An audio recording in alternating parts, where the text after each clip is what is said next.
Hello दोस्तों, आज की इस वीडियो में मैं आपको दो अंकों की संख्याओं को गुना करने का फास्ट तरीका बताऊंगा, जिसके थ्रू आप किसी भी बड़ी से बड़ी दो अंकों की संख्याओं को गुना आप आसानी से कर सकते हो। तो यहाँ पे मैं एक एग्जांपल ले लिया हूँ। 24 को गुना करना है 13 से, तो कैसे करना है? करने के लिए यहाँ पे आपको 4 जीरो ले लेना है। मैं आपको समझा देता हूँ, एक बेसिक रूल है इसका, ठीक है। तो यहाँ पे मैं 4 जीरो ले लिया हूँ। तो फर्स्ट आपको ये दोनों जीरो को आपस में गुना कर लेना है। उसके बाद तिरछा तिरछी यहाँ पे गुना कर लेना है और करके ये दोनों को जोड़ लेना है। उसके बाद ये दोनों को आपस में गुना कर लेना है दोस्तों, ठीक है। तो अब मैं आपको करके बताता हूँ। तो यहाँ पे आपको 4 को 3 से गुना करना है। तो 4 को 3 से आप गुना करोगे तो क्या आएगा? आएगा 12। तो 12 के यहाँ पे आ जाएगा 2, हाथ में बच गया 1। उसके बाद तिरछा तिरछी करना है। तो यहाँ पे 4 को 1 से गुना करोगे तो आ जाएगा 4, 3 को 2 से गुना करोगे तो आ जाएगा 6। तो इसे जोड़ लेना है। तो 4 6 10 और एक हाथ वाला 11, 11 की 1। उसके बाद ये दोनों को आपस में गुना कर लेना है। तो 2 एकम 2 और एक हाथ वाला यहाँ पे बचा हुआ है तो हो जाएगा 3। तो 24 को 13 से गुना करोगे तो आंसर आएगा 312। ये शॉर्ट तरीका है गुना करने का। और मैं आपको एक और एग्जाम्पल लेके बताता हूँ।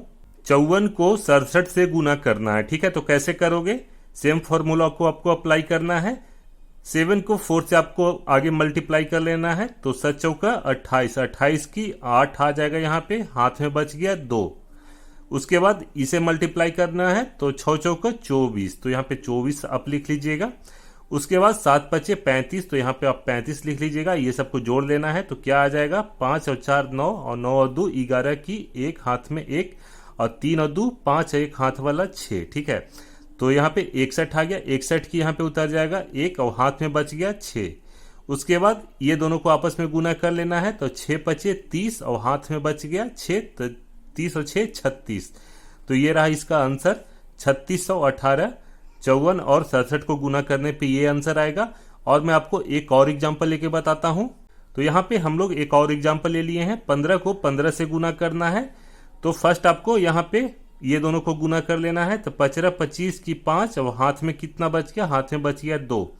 उसके बाद ये दोनों को आपस में गुना करना है। तो 5 एक कम 5 और ये दोनों को 5 एक कम 5। तो 5 और 5 10 और 2 12 की 2 यहाँ पे आ जाएगा। उसके बाद हाथ में बच गया 1। उसके बाद 1 को 1 से गुना करना है। तो ये दोनों को गुना करोगे तो आएगा 1 और हाथ वाला 1 बच गया। तो 225, 15 में 15 से गुना करोगे तो 225 आएगा आंसर। एक और मैं आपको एग्जांपल लेके बताता हूं। 35 को 32 से गुना करना है दोस्तों, ठीक है। तो आप कैसे करोगे? 5 दूना 10 की 0, हाथ में 1। उसके बाद ये दोनों को तिरछा और ये दोनों को ऐसे तिरछा गुना करना है, ठीक है। हाथ वाला 1 मैं यहाँ पे लिख लेता हूं। तो 5 15, 3 दूना 6, इसे जोड़ लेना है। तो 6 और 5 11, एक हाथ वाला 12 की 2, हाथ में 1 और 1 हो जाएगा 2। तो 22 आ गया। तो 22 की 2 यहाँ पे आ जाएगा और हाथ में बच गया 2। उसके बाद ये दोनों को आपस में गुना कर लेना है। तो 3 तिहाई 9 और 9 और 2 11। तो 1120 रहा आंसर। तो इसी तरह से करके आप किसी भी बड़ी से बड़ी संख्या को आप आसानी से गुना कर सकते हैं। तो आज की इस वीडियो में बस इतना ही। मिलता हूँ नेक्स्ट वीडियो में। तब तक जय हिंद दोस्तों।